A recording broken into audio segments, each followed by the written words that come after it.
നമസ്തേ. ഇന്നത്തെ വീഡിയോയിലൂടെ നമ്മൾ മനസ്സിലാക്കുന്നത് ഏഴര ശനി, കണ്ടകശനി, ശനിദശ എന്നിവയുടെ ദോഷങ്ങൾ അകറ്റുന്നതിന് ശനിയാഴ്ച വ്രതം ഉത്തമമാകുന്നു. ശനിയാഴ്ച വ്രതം അനുഷ്ഠിക്കേണ്ടത് എങ്ങനെയെന്നാണ് ഈ വീഡിയോയിലൂടെ നമ്മൾ മനസ്സിലാക്കുന്നത്. ശനിയുമായി ബന്ധപ്പെട്ട ദോഷകാലങ്ങളിൽ മുഴുവനും ശനിയാഴ്ച വ്രതം അനുഷ്ഠിക്കുന്നത് ഉത്തമമാണ്. സാമാന്യ വ്രതവിധി, ഉപവാസം, അതിന് കഴിയാത്തവർക്ക് ഒരിക്കലൂണ് എന്നിവ പാലിക്കണം. ശനീശ്വര കീർത്തനങ്ങൾ, ശാസ്താവുമായി ബന്ധപ്പെട്ട കീർത്തനങ്ങൾ എന്നിവ ജപിക്കുകയും ശാസ്താക്ഷേത്ര ദർശനം നടത്തി നീരാഞ്ജനം തുടങ്ങിയ വഴിപാടുകൾ നടത്തുകയും വേണം. കറുത്ത വസ്ത്രധാരണം, ശനീശ്വര പൂജ എന്നിവയും നടത്തുന്നത് ഉത്തമമാകുന്നു.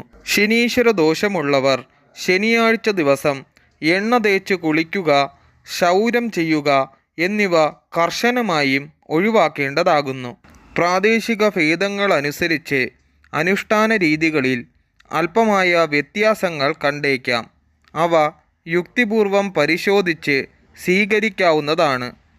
ഏതനുഷ്ഠാനമായാലും അത് ഭക്തിവിശ്വാസങ്ങളോടെ നിർവഹിക്കുന്നുവോ അതിനനുസരിച്ച് ഫലപ്രാപ്തി ഉണ്ടാകുമെന്ന് എപ്പോഴും ഓർമ്മിക്കേണ്ടതാകുന്നു. നിശ്ചിത ദിവസങ്ങളിൽ വ്രതാനുഷ്ഠാനങ്ങൾ നിർവഹിച്ച ശേഷം വ്രതസമാപ്തി ഘട്ടത്തിൽ അതാതു ഗൃഹശാന്തി കർമ്മങ്ങളായ പൂജ, ഹോമം എന്നിവ നടത്തുന്നത് ഉത്തമമാകുന്നു.